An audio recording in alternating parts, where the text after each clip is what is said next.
to another edition of the SND Podcast Show on the Schmuck Sports Network. You just listened to Cross the Bear by Division 1.1. Steven and Dan are here. What's going on, guys? How's it going tonight, or today, or tomorrow, or yesterday? I'm being a clown. What's going on, guys? We have a packed show. Another fun packed show. The Islanders are kicking butt. The Mets and Yankees finally started baseball. The Knicks are on a 9-game winning streak at the moment. So a lot of things are going smoothly for the New York tri-state area teams at the moment, and we also the teams we like. At least the teams we like, of course. And we also have a special guest tonight. He's going to be coming on later on and talk about his beloved Syracuse Orange and all his other unfortunate crappy teams, but it's going to be fun for the tonight. Islanders. Except for the Islanders right now. Yes, we will be welcoming in Tyler Gildin to the show tonight. You guys should know him from the Vote Yes video that he posted. For the Islander fans, yes. For the Islander fans, the video about Jim. Jets, Islanders, Mets, as well as his Nassau County State of Mind video. So let's play a little bit more Division 1.1 and get into the show.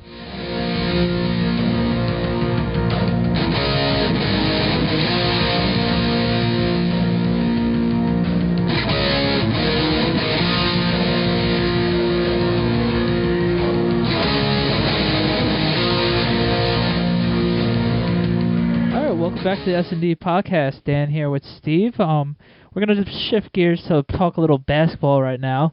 The Knicks are red hot right now. 9-game winning streak at the moment. They're finally on fire. They beat the Heat last night. We are recording on the Wednesday night. Wednesday the 3rd. They beat the Heat. Granted, it was without LeBron and Dwayne Wade, but Melo scored 50 points, and all is good in the world. A win is a win, no matter who you play. Yep. All is good in Nickland. Tonight they're playing a good perennial playoff team with the Hawks. They were winning by 10 points last time I checked. So they're playing well again. So hopefully they pull a 10-game winning streak. Granted, it's no Miami Heat winning streak, but it is quite an accomplishment. I don't know. Hopefully the Knicks keep on rolling into the playoffs and make that deep playoff run that we were also dreaming about in early November when the season started. Like we said, it was a little slump like 2 weeks ago. The world was coming to an end as a Knicks fan, but everybody was being traded. Everybody, it wasn't really being traded. It was just the guys have to wake up and get healthy, and the Knicks are just finally gelling as a team that we were playing at the start of the season. So I'm very excited to see how hopefully we end the season on a hot streak as good as this right now. Also, the Nets are doing well, but we're making distance from the Nets, which is great to see. Yes, they actually have a 5-game lead on the Nets right now. Which last week was only 2 games. So we gained 3 games from the last time we talked. So I'm very satisfied with the Knicks play as of late. Who wouldn't be? Because they won 10 in a row. And I have to give kudos 9 in a row. Don't push the 10. Pushing. Hopefully, by the time you're listening, it's 10. I really like the way J.R. Smith's playing lately. He's driving to the hole. 3 straight 30-point games off the bench. Yep, and you don't get that often, which is great to see. Shumpert's finally heating up, and like we said, it takes time. So I'm glad people realize that and backed off that Shumpert sucks bandwagon that was going on for a little bit. So I'm very pleased to see how the Knicks are doing. You know who else you gotta give props to? Who's been playing very well? Kenyon Martin. Kenyon, yes, he's been the unsung hero at the moment. He pretty much saved the Knicks season per se because of his whole mentality that I don't care who you are. I'm gonna dunk it in your face and you're gonna like it, kind of thing. In 16 games, he's averaging about 8 points.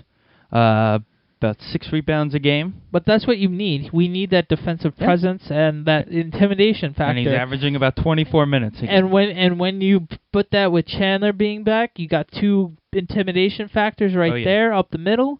People are not going to want to drive to the hole. So with Tyson and Kenyon Martin on the same unit, it's going to be very nice for defense. We have Shumpert playing better defense now. they're playing very hungry and motivated, and as a Knicks fan, that's all you can ask for. And hopefully we go deep into. Hopefully they take this and they don't get cold at the end of the year. That's what I'm worried about. But you don't want to be on that hot now and then. That's exactly what I'm worried about. But hey, might as well go with the hot hand and see how long this goes for. Especially how the Knicks have been the last few years. We've struggled going into the playoffs and just got buzzsawed by the Heat and the Celtics both years. So this year's obviously a lot more progress because we are the second seed this year, which is nice. Yes, we're gonna have tied with Indiana. We're gonna have home court advantage throughout, unless we play the Heat or a higher seed in the Western Conference if we make it to the finals. So that's gonna be great to see with the Knicks, especially home games at the Garden again. It's gonna be rocking. So it's gonna be very exciting. There's no place like the Garden. Nah, when there's no playoffs. Absolutely not. Very few home court or home field advantages in the whole sports world. One of the greatest images of our time growing up. It was the LJ 4-point play and the deep view. Yeah, the deep view of the whole Garden, and you used to look like there was dynamite in everybody's seat, and everybody just. That was probably one of the coolest things I've ever seen. Absolutely, Steve. So let's switch gears to college basketball. Before we switch gears, we got to talk a little Nets. We do still have to talk a little Nets. Yeah, okay, fine. They are playing. They are in the playoffs, of course. They've lost 2 in a row going into tonight, but last time I checked, they were up big tonight on 4-3. If the season was to end tonight, and there were no games, by the way. Okay. Miami, Milwaukee. Okay, like we've been saying. Right. That's got to be one of those possibly set in stone games. Knicks, Celtics. It would be Indiana, Chicago, and Brooklyn, Atlanta in the East. Chicago's struggling since they beat the Heat. They haven't won. Hey, that's what happens, and they're waiting for Rose to finally come back. There was a couple of awful jokes that Ware from Louisville will be back in time before Derrick Rose. That's a little rough. Anyway, the Nets are playing well, and they just gotta keep on playing. No one's expected them, like we've been saying, to be this good, and you can tell that they're being a little lackadaisical per se on how things are going. If you look at it, you're like, all right, we made the playoffs. Let's take a breather. Let's get in. Yeah, they're just happy to be there now. But in a few weeks, when the real thing is, hopefully they can turn it on. Yes, it is almost playoff time. There's only 2 weeks. About a dozen games left. Yeah, not even. Just about that.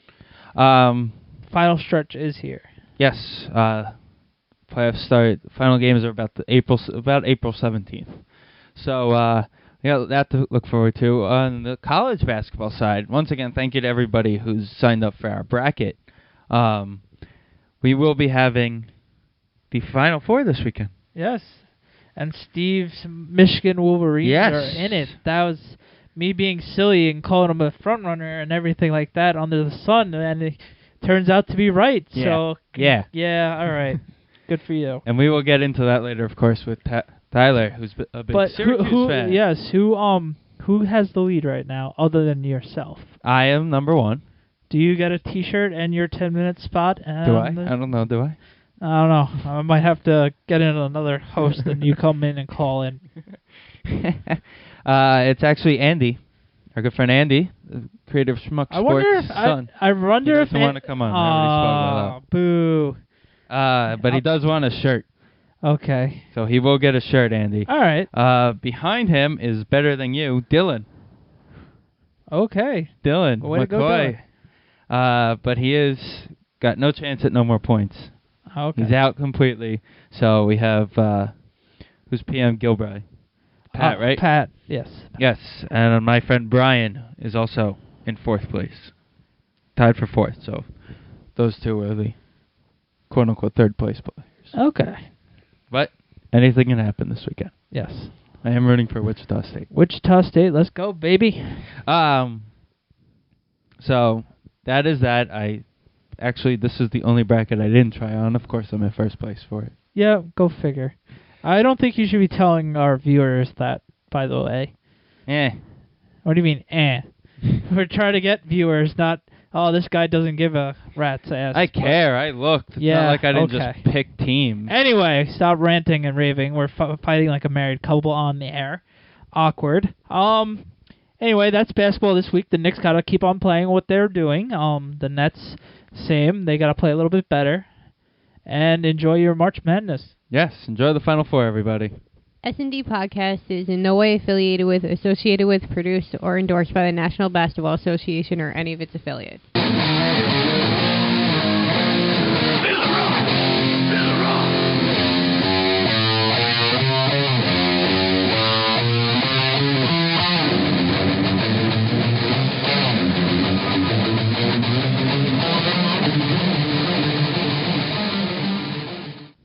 And welcome back to the S&D Podcast Show on the Schmuck Sports Network.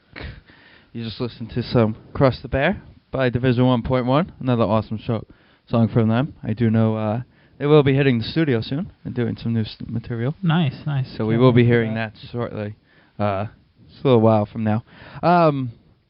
We are going to talk a little bit of hockey. Yeah, it's been a good week. The three teams are still fighting for the final two playoff spots. Yes. The Islanders are on a 2-game. They've won the last 2 games, and they're looking really good at the moment. They scored 4 real goals, and one was an empty netter last night against the Winnipeg Jets. On the second. And a big win against the Devils on Monday night. So the Islanders are clicking. They only have 4 more home games left, which is good because the Islanders are better on the road than they are at home, but hopefully they're starting to play better at home, which we're slowly getting to. And I know Steve's waiting to share about his brand new slogan that everybody's saying. Yes. Why not us, apparently. But we will talk about that a little later. First we're going to start with the little Devils. Who's actually been the most struggling of the tri-state area. Of the 3 at the moment. Yes. They've lost Ilya Kovalchuk. Which hurts, obviously, because Elias is getting cold. Mm-hmm. And they really just don't have any scoring left. No, they don't. So they're having a lot of trouble because they don't have the scoring. They have no place to get. They did pick up, I think it was Steve Sullivan today in the trading deadline.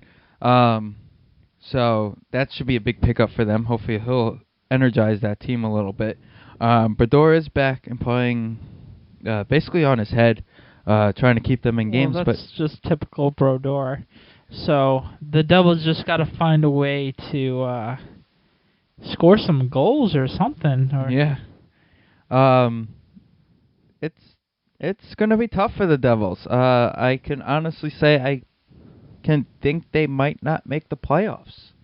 There's just too many other hot teams in the league right now for the Devils, and they're just not playing up to par.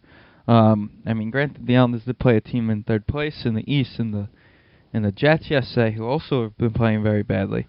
But the Devils just aren't showing me anything as of late. They don't look like a team that should making the playoffs this year. At the moment, remember how we were saying that there's going to be 2 teams from the area that make the playoffs, and at that time, neither of us said the Devils. But if with these injuries or look at anything like this, it looks like the Devils are going to be the odd man out. But there's still plenty of time of hockey, and a lot of things do change. There are about 11 games left for each team, about 11, 12 games. 11, 12 games. Devils still have 12. Yes. They have lost 4 in a row. But like I said, there are just teams behind them. Washington's getting hot, but they're actually going for the division. They're not even going for... Yeah, they're going straight for the division because that division is very weak. The division's got nobody in it. That's why. I mean, the Hurricanes have been playing well. The Sabres got a win, but they're on a fire sale. Yeah. So they're not even looking at the playoffs yet. Like that funny YouTube video. Yes. Fire sale, fire sale, fire sale. Everybody's got to go. Yet they're only 5 points out of a playoff spot going into tonight. But Devils are just struggling. They're not a team that's going to go to the playoffs, it looks like, in my point of view. Maybe next year. Maybe. Well, it's not over yet. Don't count them out yet. They've gone through it so many times. and they are the defending conference champs, so they're not going to be out until they're mathematically eliminated. Right. Next off is the Rangers. The Rangers are actually playing really well this week. They won Monday night against the Jets. Stefan scored another goal. He's starting to be their go-to guy other than Nash. And but like I said, he's just playing his brains out right now. And the Jets are the Jets. Finding ways to play good.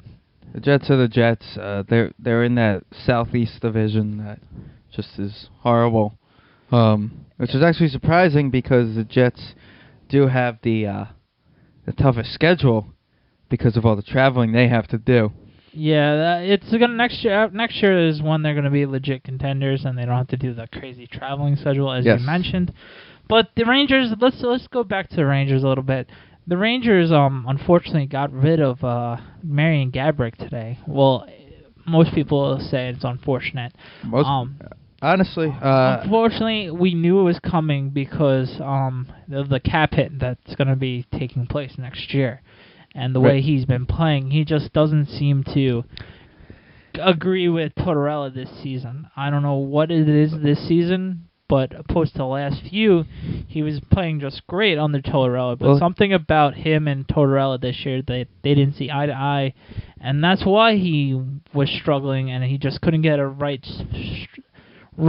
footing on certain things. Like I mentioned a bunch of times, I've seen pretty much all his bright spots this season with the hat trick and the other win. Yes, he was traded to the Columbus Blue Jackets. It benefits them because they got younger, right? It's not that they got younger; they lost the 7.5 cap hit. Well, other than that, I've never heard of these three players, to be honest with you. Besides, supposed to be pretty good. The more kid's supposed to be a pretty decent prospect type guy who just needs a little more playing time. And the other guy I'm not exactly sure about. I do know he's out with a broken collarbone. The key with the trade, I don't know if you saw my little rant on Twitter yesterday. If you want to follow me personally, it's Shocks81388. I had a little Gaborik rant because people actually were asking me my opinion on it. I actually didn't see it. I actually thought that he had to get into a team that didn't exactly need him, quote unquote. Okay. Yeah. You know, like the perfect fit for him would have been the Chicago Blackhawks if they had the cap room. Of course. Obviously, that would have been. Because that's the type of team. See, he's in Columbus now. They need him to score goals to win games. He can't do that in clutch situations late in the season and in the postseason. He's shown that at the Garden. Maybe it'll be different because there's not a big market in Columbus. But that was just my view. My view was also to keep him as a Ranger for the season and then amnesty him at the end of the year. Because it's only 1 year left on his contract after this year. So you won't have him on the team next year then. He wasn't going to be on the team next year. The fact that they were able to get a trade, most beat writers said that the Blue Jackets won this trade. Actually, was speaking to Jared today, our friend that was on with us about a month ago. I was going to ask you what. Yeah, I spoke to him. He loved the trade. What you got was the cap room to sign Stefan. You got the cap room to sign the young guys. All the young guys that need contracts you're going to be able to pay now. So that's going to be good to see. So the Rangers are right there with the Islanders and Devils, and they're actually playing really well. We are recording on the 3rd actually. Yes. And they're beating the Penguins without Sidney Crosby across 5-1. They got 2 goals out of the guy they got from the San Jose Sharks. Yeah, Ryan Clough, who's actually a talented player. I like that trade more than the Gaborik trade, to be honest with you. I have to agree with you. Clough's a player, I believe, if I remember correctly, he had like a 30-goal season a couple years ago. He's a talented player. He plays well, and he plays well with his teams. Okay. But of course, the running joke today after the Gaborik trade was Rick Nash accepted the trade to New York to get away from the Blue Jackets. And now he's got all of them back. Yeah, I saw that. But yeah, he's actually, these guys, apparently he had a say in the guys they were going to get back. Mm-hmm. So you know they're legit players if Rick Nash was going to say they're legit players. All right, on to the next team. The most surprising of all the teams. The Islanders. They've been playing well. They're young. the youth is coming out. Yes, they're hungry. They're very hungry, and they're playing tough and scrappy every night. As you can see, that they had a bunch of the Matt Martin fight the other night. Laid out that guy, which is, well, I feel bad for the guy. I hope he's okay. You know it's bad when he goes, come here. You know what, you also got to give, that was one of the moments where you give the props to Matt Martin. Yeah. Because you saw him lock in for another punch as the guy was going down, which most guys do. Yeah. Well, but he stopped and called over the trainer. It's just code. It is code. It's unwritten rules. But of course, it'll spark the is fighting smart in hockey, of course. Because this is actually the third. This is actually the third guy this year that got one punch and got his lights knocked out. Yeah. So, of course, that's what it is. There are 11 games left for the Islanders. And the Islanders have to win 7. Why not us? All right. I see you've been on Twitter and Facebook, hashtagging and quotation marks. Why not us? So take away why you think it's why not us at the Islanders. First off, you can actually go onto the schmucksports.com website. See an article I wrote. I actually sent it to you this morning. No, I read it. I just want everybody to know why. So if you want to check that out, is go to schmucksports.com. I actually posted an article. Why not us? Howie Rose said it. I believe it was the game in Philly last week.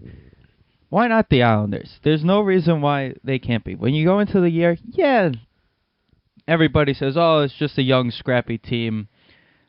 Pretty much what I've been saying all year. Right. They aren't there yet. But, you know what? Like I said, why not us? I mean, look at the Kings last year. They had no expectations going into the year. They had no expectations going into the postseason. They were an 8th seed. They won the cup. Easily, they won the cup, might I add. So, there's no reason why the Islanders can't. They're a bunch of kids having a good time, going out there, and just playing smartly and a good game. Which is great to see. They're finally gelling, and they're finally getting older together. Yes. And that's what's great to see. With the Mets, not Mets, I'm sorry, I got the Mets on my mind. The Islanders, with the Islanders is pretty much get those young kids playing as much as they can, and any experience is good experience. Unfortunately, hopefully they get above the 8th seed and we don't have to play the Penguins or someone like that caliber of team. Because we all know, let's be realistic, if we do end up playing the Penguins, granted we play them tough, we're not going to be able to withstand them in a 7-game playoffs. Let's be real about that. But you know what? But it is playoff experience that us as Islander fans and the Islanders need. You need the learning experience. Exactly. It's going to be tough, but you know what? They could also go into a series against the Penguins and realize they went 2 periods shutout against them at the end of the streak the other night. Of course. And you know what? They could have won that game. It was just a rebound. Different scenario, though. It will be a different scenario. It's a completely different scenario. It's coulda, shoulda, woulda in the regular season. Now it's real life. The Penguins are arguably the best team in the league. So they're gonna find blood, and they're gonna find a way to pull out wins that the Islanders might not be able to handle. But let's not get ahead of ourselves. You know what? We still have 11 games left. Right. I'm gonna say 7 wins and in. Well, that's what Arthur Staples tweeted today. So Galoff. Oh, is Galoff? Galoff tweeted it. Okay, I thought it was 7 wins and in. Okay. You need that 8th win. Going into this month, Galoff said 5 regulation losses, and they were out. Okay. And they were out. Well, anything and can they only happen. have 1. Honestly, anything can happen. Just knowing the Islanders, I'm not going to put full stock in it and make us feel angry and silly. But I'm hoping that they do it. But I'm going to be cautious with it because it's still the 8th seed. Anything can happen. Right. Any moment the Islanders could go on that tailspin that they're notorious for. But with the Islanders the last few years, it's been the second half that they've been playing better. So I'm really hoping that they keep the hot streak going. It's fun to see. I was at the game on the 2nd against the Jets, and I was talking to Tom Sofa, the quote-unquote pinhead, head of Blue and Orange And Army. check out, he's in the NHL playoff video commercial. Let's get weird. Let's find it funny that he's in the video. I was talking to him during the first intermission, and we both said to each other, Tuesday night, Nassau Coliseum, you're lucky to get 15,000 people. Yeah, even if that. That's just being generous. Last night wasn't a sellout. But it was pretty close to it, I bet. But it was about for Tuesday night, 9 to 10,000 people there. That's not bad. It handles about 16. Not bad. Against the Winnipeg Jets. A Tuesday night against the Winnipeg Jets. And you know what? It was loud. And everybody was proud. And it felt like a playoff game. I was watching the game. It definitely seemed that. People are excited about it. I thought it was just 329, but no, it was everybody. It was everybody last night. That's great to hear. 329 was packed, by the way. Of course. I couldn't even get up there. We didn't even end up sitting there. And then when they wanted to drag, I saw them in the hall. A couple of them in the hallway. They wanted to drag me there, but I said we're winning, so I'm not coming up there right now. And shout out to Andres Lee, by the way. Andres His Lee, first NHL shot was a goal, so congrats to that. Wasn't even supposed to go in. I mean, the goalie put no effort into stopping it.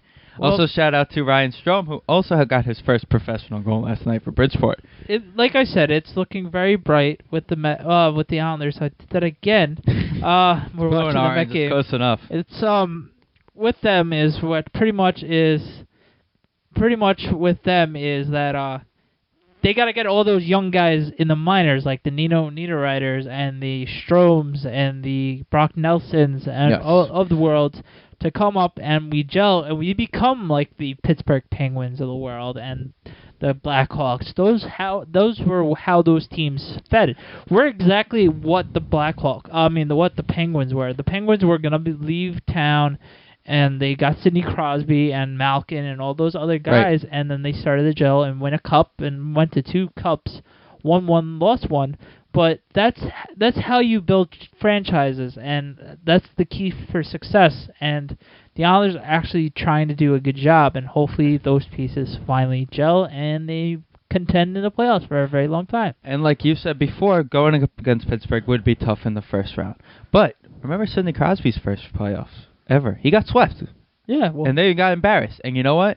The experience he gained from being there is what then built it on. And you know what? Tavares is the type of player, just like Crosby, he will go out there for his first playoff series, and it's going to be a learning experience. Oh, it's 100% going to be a learning experience. And you know what? They're going to be very smart. With Ryan Strome being in the minors, they're not going to bring him up and have him come play for the playoffs because they're not going to waste a year on his contract. No, it's not worth it. It's not worth it this year. Next year, when he comes on the team, you're going to see. I mean, the guy had 94 points in 50-something games this year. In the minors. He had 100 points last year. I sent you that last night. Yeah, he actually won the OHL Player of the Year award. And that's well deserved. He is a goal scorer, and hopefully the Islanders bring him up. So next year is going to be exciting for the Islanders. Hopefully the rest of the season is exciting for the Islanders. Just take it game by game. That's all you can take it by. Yes. And hopefully at the end of the day, the Islanders are... look at me with the intro roll. See, I can't go at a show without talking Giants. At the end of the day, it's all about wins and losses, and hopefully the Islanders withstand the flurry that's going to happen. And you know what? They have the schedule coming up. They play Tampa, Florida. They play Winnipeg again. They have Buffalo to end the year. They have Carolina. They do have some tough matchups in there, They definitely do, and it's only the strong will survive. Right. Hopefully Philly keeps being a struggling team because they do play them twice the rest of the season as well. But speaking of Philly, on Tuesday the 9th, Dan and I will be at the game. Yes, hopefully I see my first Islander win this year. Yes, so big jinx. So hopefully they win tomorrow, the 4th and the 6th. They win, so we can save one of our losses for Tuesday. Yeah. I'll be honest. If they lose on Tuesday night, I'm not going to another game this year. Yes. It's just pointless, a waste of my money. Well, granted, it's free. Thank you, Steve. Yeah. My free parking, money. Hey, I've learned how to free that too. Don't worry. Hey, whatever. We're gonna start doing that. we don't need to tell anybody our secrets. Anyway, hopefully they play hard this weekend. Who they play? How many home games do they have this week? The 4th they're playing in Washington. Okay. Oh, so our buddy Carlin's going to be watching, and hopefully he's going to be exciting about that as well. Yes.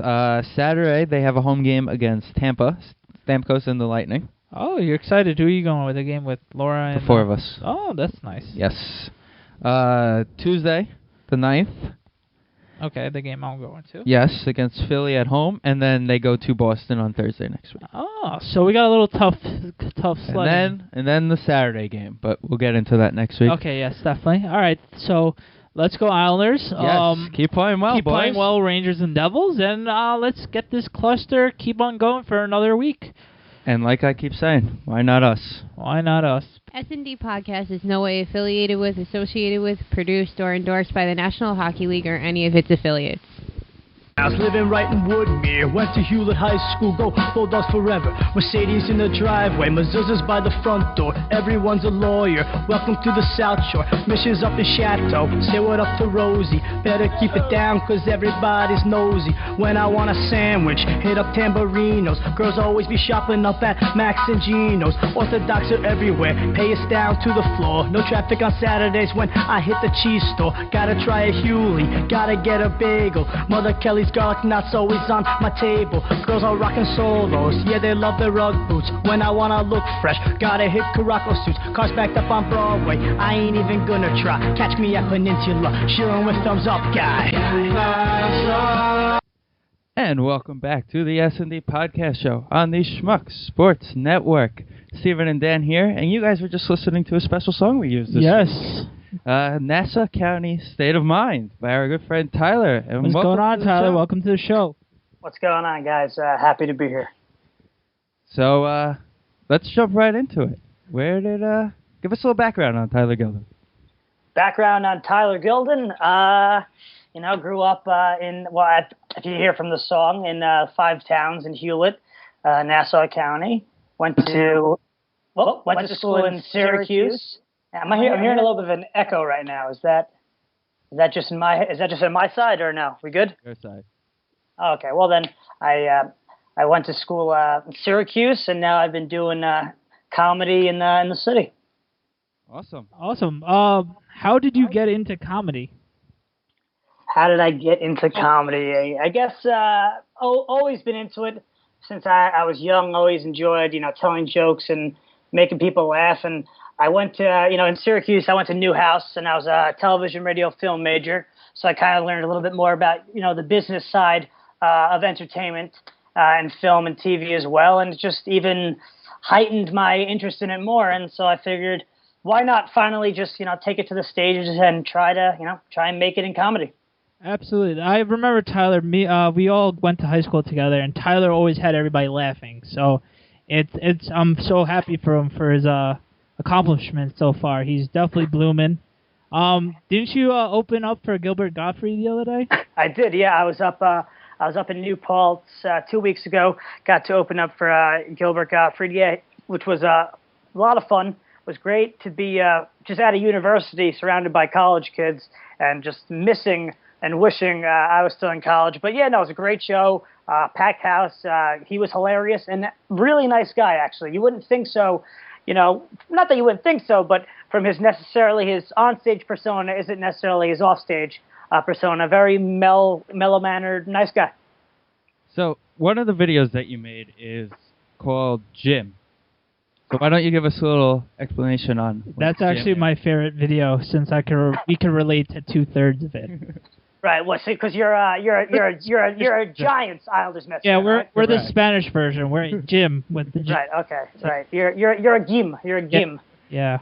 But so basically that video was a testament to the torturous life that I've had as a Jets, Islanders, Mets fan, and I was hoping to be able to connect with the rare breed of us, because you would think I'm not a mathematician, but with those 6 mainstream, or I guess 7 if you count the Knicks, and I guess 8 now with the Nets. With all those teams, you'd think if you rooted for 3 or 4 of them that you would have a shot at a championship, considering the amount of championships New York has had.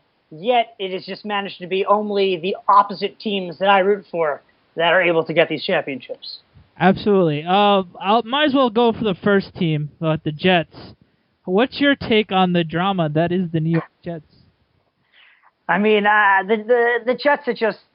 It's amazing, though, because when you root for all these teams, the ups and downs, because like there was a point a couple of years ago where like the Jets, they were my best shot at a championship. And now, I'd say right now, they are my worst shot at a championship. That I think... Well, I guess I don't know about the Mets, but even the Islanders, one of them I think could get one before the Jets. I just think the whole thing. I'm not a big Mark Sanchez fan.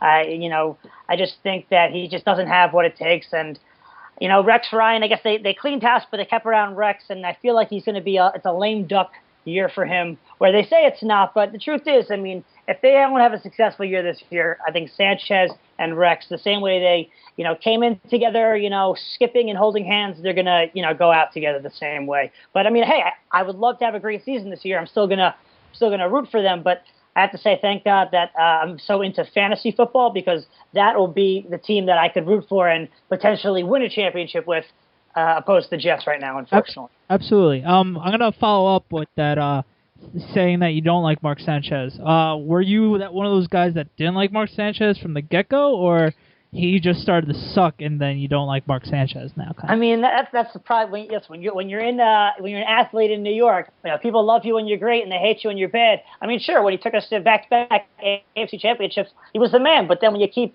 regressing, and I understand he's had different offensive coordinators, his O-line wasn't that great, he doesn't have a lot to work with. That's fine, but the mistakes he makes are individual mistakes. Okay, the mistakes that he makes are just they're foolish individual mistakes that I can't really blame on the people who are necessarily surrounding him. I would agree his supporting cast wasn't great, but he still could have done a lot better. And I just think he's someone who is not fit for the New York spotlight. I think it's somewhere else he might do better, but I think he caves under pressure. And I would love nothing more for him to prove me wrong this season, but I doubt it. You're definitely not alone with that.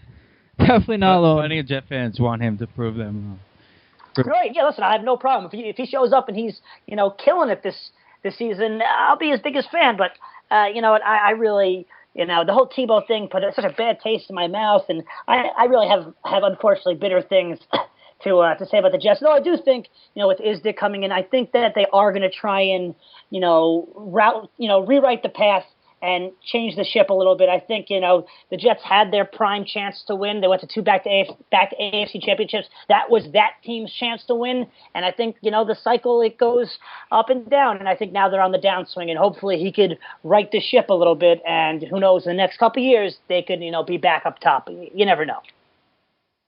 Right.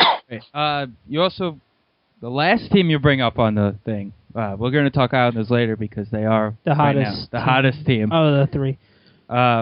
Is the Mets. What are your thoughts on this upcoming season for the New York Mets? Well, I got them on right now, and they're up 2-0 right now. Yes, we are recording on 4-3 while we both all watch the game here. So that looks good. And I just the Mets. My biggest thing is that I refuse to comment anything positively on the Mets until 2 weeks after the All-Star break. I don't care how many games they win right now. I don't care if they are 20 games over 500 going into the All-Star break. 2 weeks after the All-Star break, that's when I will evaluate this team, because it used to be a couple years ago, it was like the Mets were the biggest chokes at the end of the season, and now they're the biggest choke at the midway point of the season. But hopefully, who knows, now that the All-Star game is at Citi Field, who knows, maybe it's the whole leaving home for the All-Star break that, maybe now that it's in their own, in their own stadium, who knows, maybe that bad luck will go away. But the Mets have just been, to me, it's all like anything. It can only make me happy. They can't make me more upset because my expectations are so low with them. Yeah, I'm right with you. I like the young talent, so that's gonna keep me around a little bit longer than the average fan. Guys like Harvey, as you're watching right now, Tyler, he's pitching and he just actually got a hit. Guys like that are keeping me close and excited for this team in the next for the next couple of years. So yeah, I don't deny that. I think they actually, Sandy Alderson, I think they really are, I think they did the right thing. I think they are moving in the right direction, and their goal is to be like, the Washington Nationals. They want to be someone who's going to contend for years and have that youth, and I think they're close to it. I don't think they're there yet. They're probably another year or two away, but who knows? But unfortunately, baseball seasons are so freaking long that as good as they may be up top is just as stinky as they could be at the end. And it's about who can last as long. They should cut the baseball season in half because it is way too freaking long. They should play one game because the Mets are... They're always 1-0. They're always 1-0. They had won 34 out of 51 opening days. Yeah, they're great at opening. If only every day was opening day. If only they could pretend every day was opening day, maybe they'd have a good season. Yeah. Well, actually, on Monday, I was listening a little bit to Josh Lewin and Howie Rose on the broadcast, and they actually said the Mets have the best all-time record in baseball on opening day. After losing their first 9. They lost their first 9 in a row. That's right. They said that they won their first World Series before they won their first opening day, which is kind of funny. So, yeah, like Tyler said, make every day opening. We should just celebrate every day like opening day. Yeah, put up an opening day banner every day and let them pretend. Do the whole, pre-game, rituals, the ceremony. Do whatever you got to do. But, I am confident somewhat in where the Mets are heading, so I do like that. I do like that they're heading somewhere, but I just hope they can get there quicker. All right, and the last team, by far your biggest team, because I remember talking to you daily growing up in high school with you, is your beloved New York Islanders. You actually had a promotional video back in the day when we wanted to vote yes for the brand new Coliseum. Unfortunately, your efforts fell short, but the Islanders are finally playing tough, and they're at the moment at the 8th seed at the playoff spot at the moment. So how excited are you that the Islanders might actually have this playoff push right now with the Islanders, Devils, and Rangers all in that cluster at the last 2 playoff spots at the moment? What do you think? Yeah, I couldn't be any more excited. Obviously, I invest a lot of my time, my energy, and passion into the Islanders. Yeah. And I'm just it's happy to see that we're finally somewhat paying off. My going into this season, I was never necessarily expecting the playoffs. My goal for this season was I don't want to be another bottom 5 draft pick. We have enough draft picks. We don't need any more draft picks. I want to take the next step where even if, and I'll tell you right now, if at the end of the season we miss the playoffs by 2-3 points, obviously that's going to be so upsetting. But I will also at the same time just be happy that we finally were able to compete for a playoff spot. Just to be in the playoff hunt at this point in the season is just such a nice relief to finally be there. I've been watching these guys now, Tavares and Oposo and Bailey and all these young guys finally to get to a spot. Not to say that I think Oposo and Bailey are great. I just picked the 2 of them also because I've been watching them for so long. It's just nice that they're finally at a point where, someone like Luzmir Wisnowski actually is going to re-sign another 2 years because he believes in this team. And I believe in them too. I think that they are a couple of pieces away from truly being good, solid contending team every year that should be able to be in the middle of the pack of the playoffs. And also, like Lubnowski, you mentioned, Nabokov too, another guy who didn't want to be here at all. And then he came for a little bit, and now look at him. Because I think, they get here, and obviously there's something going on in that locker room that you don't see where these guys aren't dumb. They see a guy like John Tavares. They know this guy is a stud. This guy is a real deal. I don't know how every free agent forward in the league isn't trying to get their agent to put him on a wing with John Tavares. Because look what P.A. Parento did. Look what he did for his career. Look how he's rejuvenating Brad Boyes. And those are both good players. But there's guys who are way a step higher than them that I couldn't even imagine if you put a really top guy on that wing with Tavares and Molson, what damage they could do. You can't even imagine because he's that good. Every year he gets better. He's the true leader of this team. I guess he doesn't need the C on his jersey because it's already known that it's his team and he is the leader. And it's exciting to have a superstar. When was the last superstar we had on the Islanders? I guess when Alexei Yashin first came in, he was considered a superstar at the time, but he was an old Russian superstar. Now we have a young, hot Canadian superstar. It's awesome. And like you said, Tavares and Molson, actually a thing came out, I think it was Galoff from CBS Sports who posted this. There was an image on Twitter. It showed that the Tavares-Molson boys line has combined for 15 goals this season. 15, and the Bailey, Okposo, Nielsen line has combined for 10. And it's funny, since we've been doing our weekly show around the Islanders, how a few weeks ago everybody wanted to get rid of Kyle Okposo. Oh, he's garbage, and Josh Bailey's garbage, and now they're finally playing the way they're supposed to. We clearly motivate them. Well, you know what? Listen, Or Steve's motivation because he's there every night.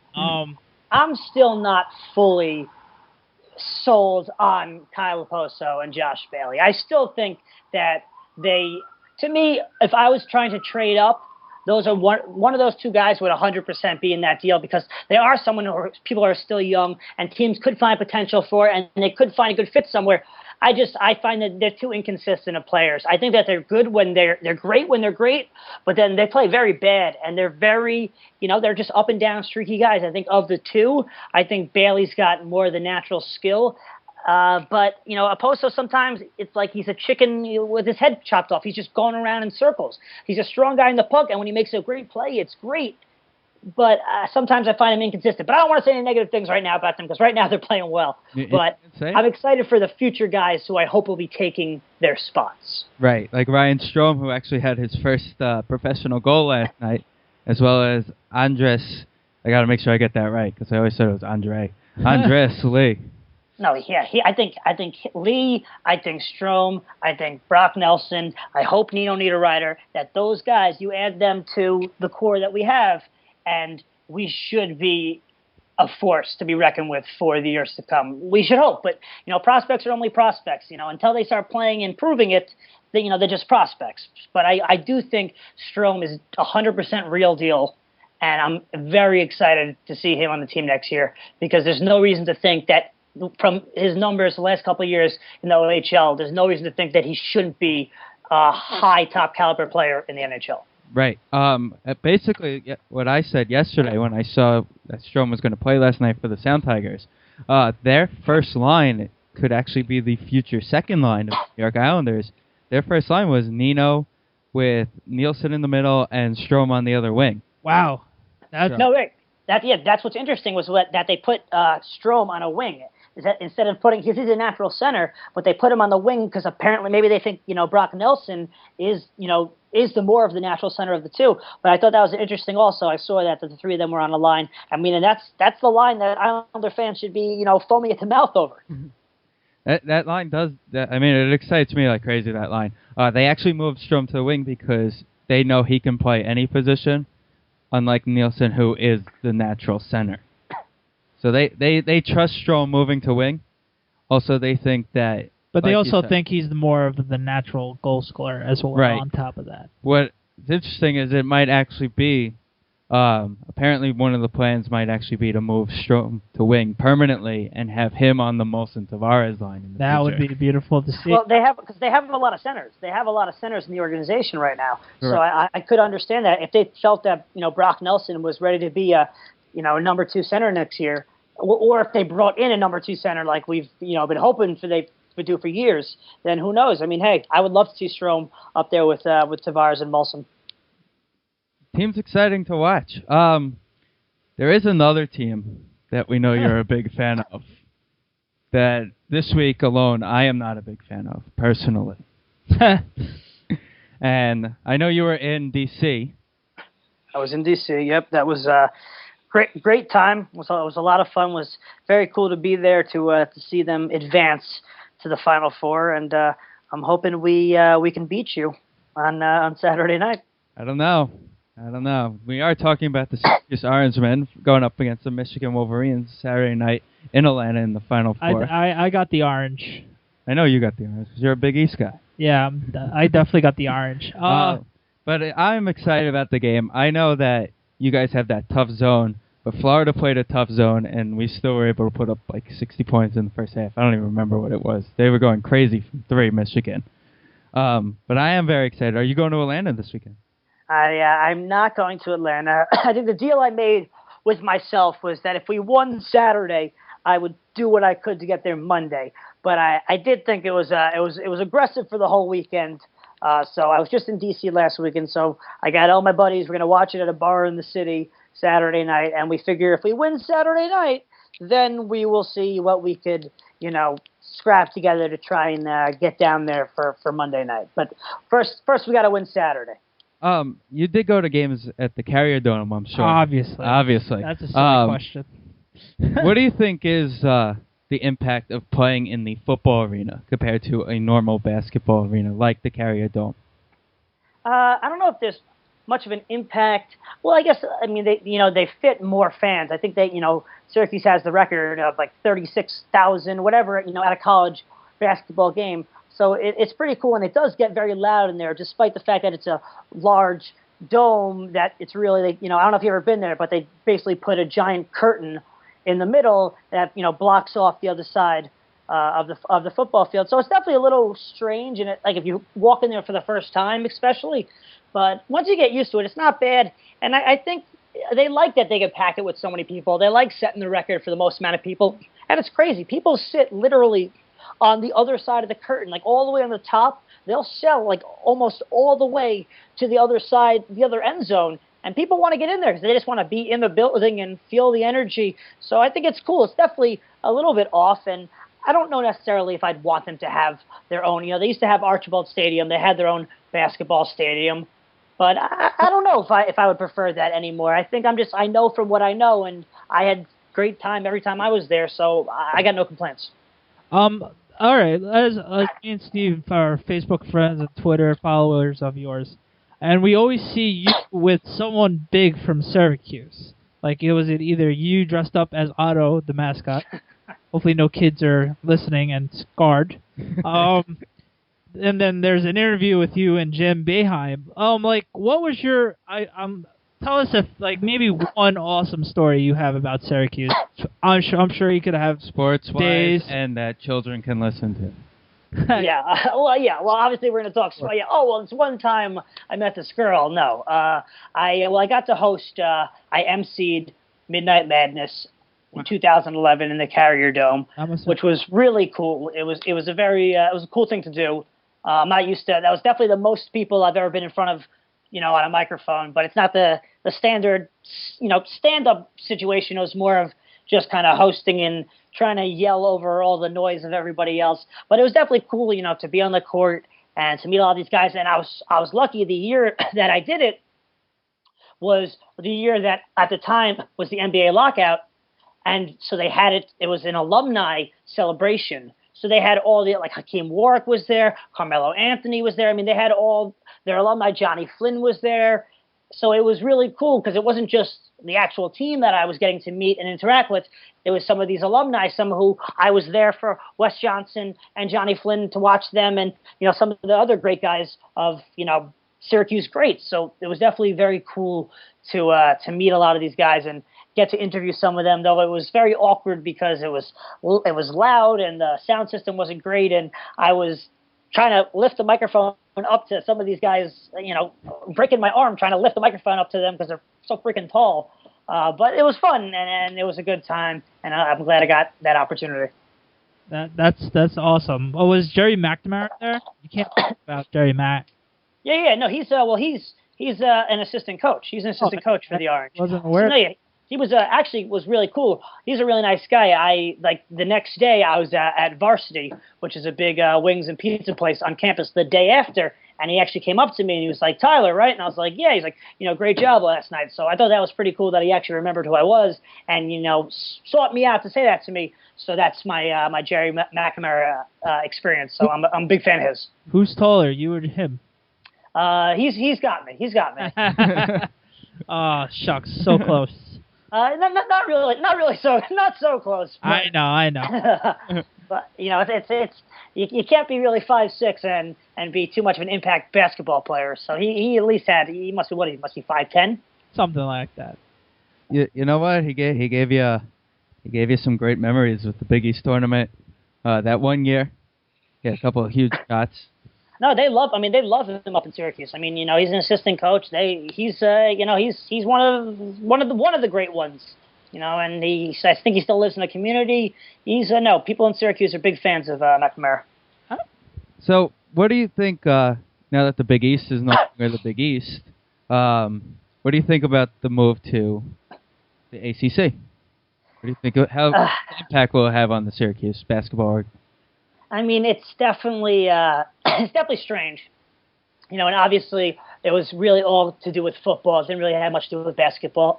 I think it's sad. It's sad because, the Big East tournament, the impact it had, especially as, New Yorkers, always being at the Garden, some of the, the best memories of Madison Square Garden arguably are the Big East tournament games. So I think it stinks. But at the same time, it is what it is. And there'll be some new rivalries formed in the ACC, and it should be exciting. I got a bunch of friends who go to school in the ACC, so I got new, people to talk smack with, and it stinks because I always liked, I always root for the Big East teams, but life goes on. I think that they still should be the same team they are. They'll just be having a little bit of a different schedule than they're used to. With ACC now, you're going to be playing with the even bigger boys, quote unquote, in the basketball realm of things. How is it going to be when you play? Well, your sister did go to Duke, so you're going to have a little bit of a bigger rivalry. Oh yeah, we're going to have. I mean, trust me, I've got my words in the fact that we're in the Final Four and they're not. So I'm definitely happy about that. It'll be important because it's always we rarely play each other, so it's always just arguing back and forth throughout the tournament. But now we'll actually play each other during the season, so things could get ugly in the Gildin household. This is the SND podcast show on the Schmuck Sports Network. Steven and Dan are here with their good friend Tyler. Actually, they have renamed the quote unquote Big East now. They are actually going to call it the American Athletic Conference. Oh, that must have just happened, huh? It happened about an hour ago. Oh. ESPN report. Really? The American Athletic Conference? So they'll be the AC. Wow. Okay. Original. But that's, and now what are the teams that are even still around in there? Because I know, we're gone. Pitt's gone. Louisville's gone. Louisville's gone. Rutgers is this all the Catholic teams? Yeah, it's pretty much all the Catholic teams and some random teams that were like thousands of miles away that wouldn't be considered Big East. Well, I know that recently San Diego State dropped out of it. Oh, dropped out of the Big East because, having to go to California to play the Big East games. Yeah, that's a little rough. Honestly, all these college changes are like too crazy that I lose track of. I'll be completely honest with you. Tyler, you got any shows you want to promote? Any shows? I am at Dangerfields tomorrow night, 9 p.m. show. That should be fun. It'll be my second time there, so I'm excited to get there. It's a very nice. I don't know if you've ever been to Dangerfields, but it's unlike any other club in the city. It's literally like you have to jump in a time machine to get there because you feel like you are sent back in time. It's just got a very old school vibe, and I like it. I dig it. It's very cool. And then I'm in Connecticut at Mama's. I believe the club is called Mama's in Connecticut. So that's the next two shows, and then Saturday I'll be at a bar watching Syracuse. So that's my next 3-night plan, right there. Sounds like a busy plan. And you hope that Monday night you're watching them also, of course. I would love Monday night to be in Atlanta watching them, but either way, I'll just be happy to be watching Syracuse. Hopefully Monday night. Hopefully Syracuse and Louisville. I think that would be the coolest thing for the two teams. We went 1-1 during the year. We beat each other on each other's home courts. They beat us. They came back in the second half and beat us in the Big East championship. How cool that would be for the last year of the Big East to have the championship, game be between two Big East teams. You gotta be rooting for that. Yeah, I definitely am. Before we let you go, Tyler, one more comedy relative question. Have you been able to do stand-up at the Comedy Cellar yet, downtown? No, I've not been. I've not been into the Comedy Cellar yet. They have a very strict rotation of guys, and I can hope one day to crack into there. But no, I haven't been in the Comedy Cellar. Alrighty. One last thing about the tournament. You kind of got to be pulling for. I know you're pulling for Syracuse, of course. You kind of pull for Louisville after what happened to Kevin Waiters. Yeah, no, I mean Louisville. They'll do.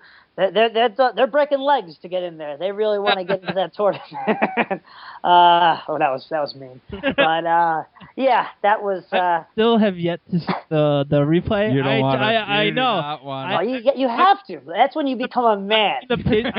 I've seen the picture. I just like, I can't. I've obviously I just haven't gotten around to it. Did you see the picture of his him in the hospital with the bone sticking out of the leg? No, yeah, I saw one of my friends, one of my roommates texted me an email. It said rent money, and I opened it, and it was just a giant picture of that. So I was like, thanks a lot, appreciate that one. But yeah, I definitely, you know what, I am pulling for Louisville. I want Louisville to make it to the finals and then get beaten by us. That's all I want. I want them to get to the finals, but no, I can't say I want them to beat us. But if we were to lose to Michigan, which I hope we don't, I would want Louisville to win regardless because I wanted a Big East team to win, and I have them in my bracket. One last thing, how is your bracket doing? I have multiple brackets. And I'm in okay shape. In one of the brackets, actually in my mom's work bracket, I'm in okay shape if Louisville wins it all. But I hope that doesn't happen. I'd rather sacrifice the $5 and have Syracuse win it all. But my brackets were doing okay. But then Michigan beating Florida was a big kill for my bracket. Well, if Wichita State beats Louisville, I'm pretty sure I win a bracket. So. You didn't put Wichita State all the way. No. The guy above me has Louisville winning the whole thing. I was gonna say then you'd really be a guru if you had that. But actually at the same time you also pull for them too. There's good stories in here because if they make it to the finals, that's awesome also. So there's good stories. That's why this is the best thing in sports. The truth is there's nothing like March Madness. It's the most fun time in sports. College football. It sucks that they don't do something like this, though. It's a lot harder, obviously, to do that in football than basketball. But there's really nothing like March Madness. Right. You're 100% correct.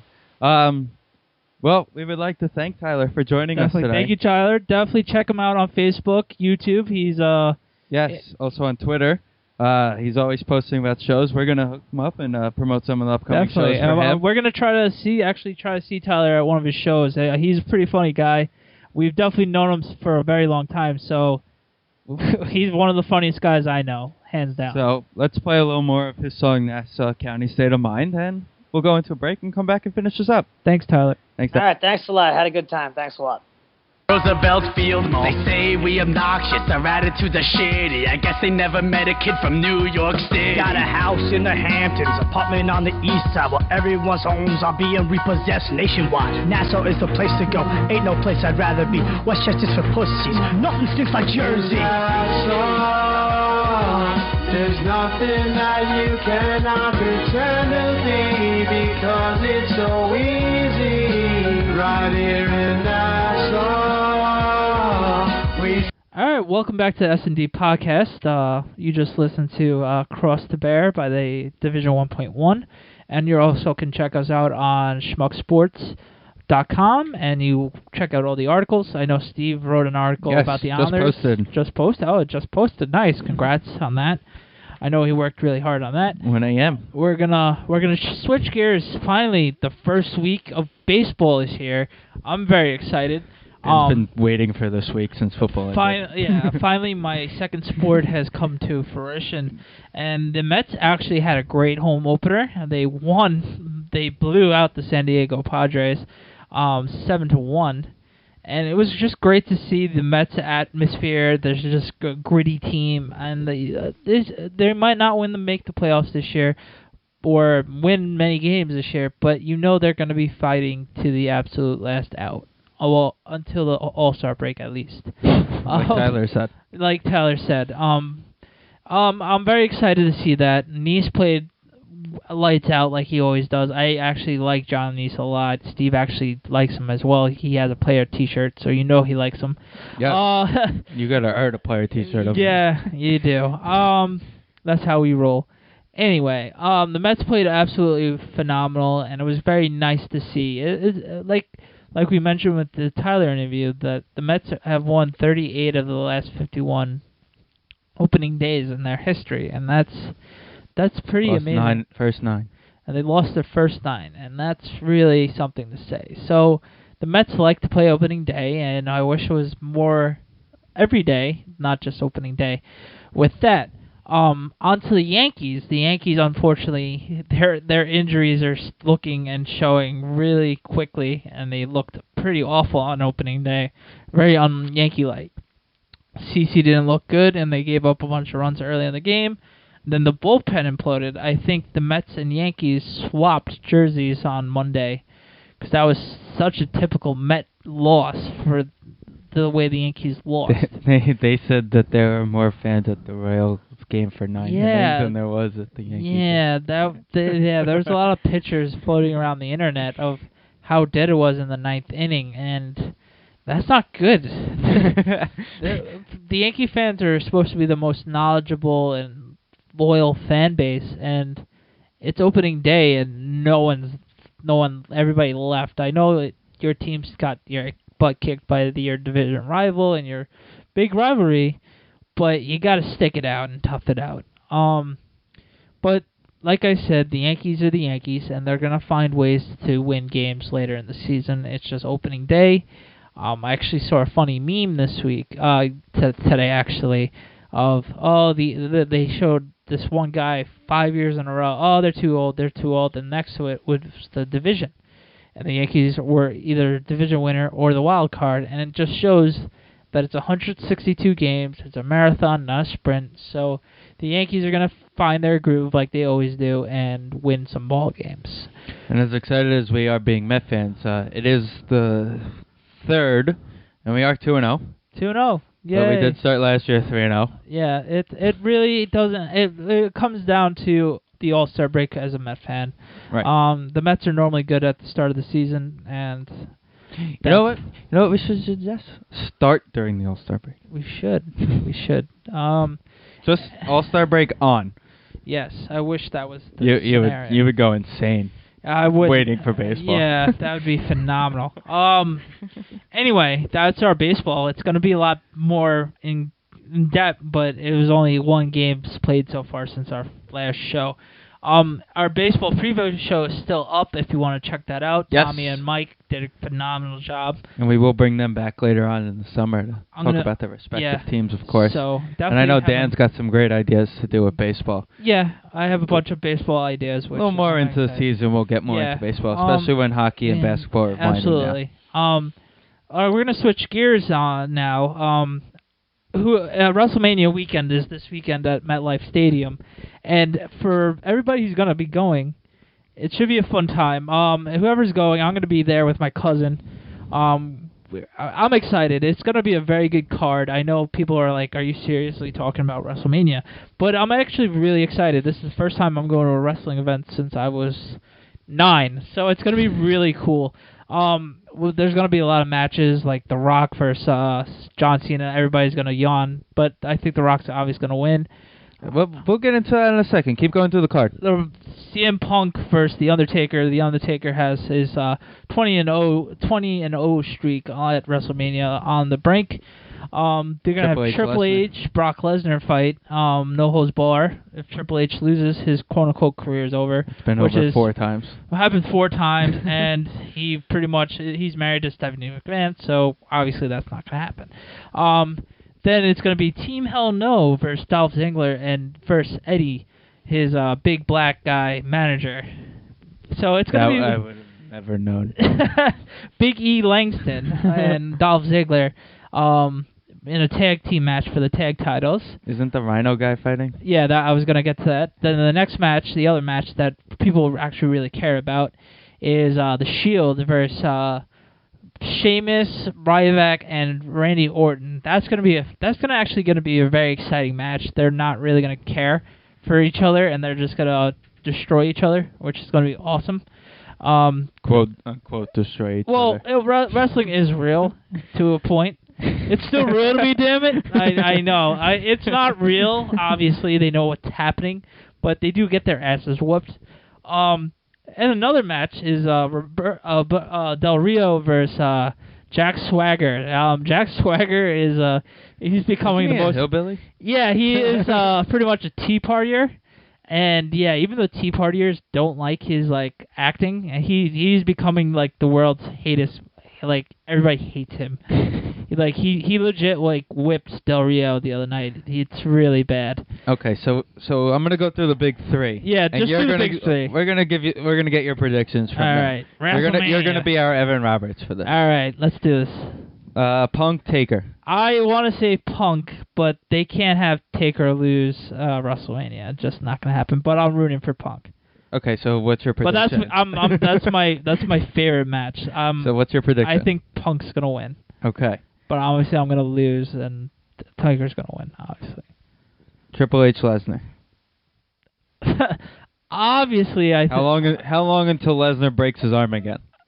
Until it breaks Triple H's arm. Obviously, Lesnar should win. But WWE, something stupid and shitty happens. Stephanie's coming out.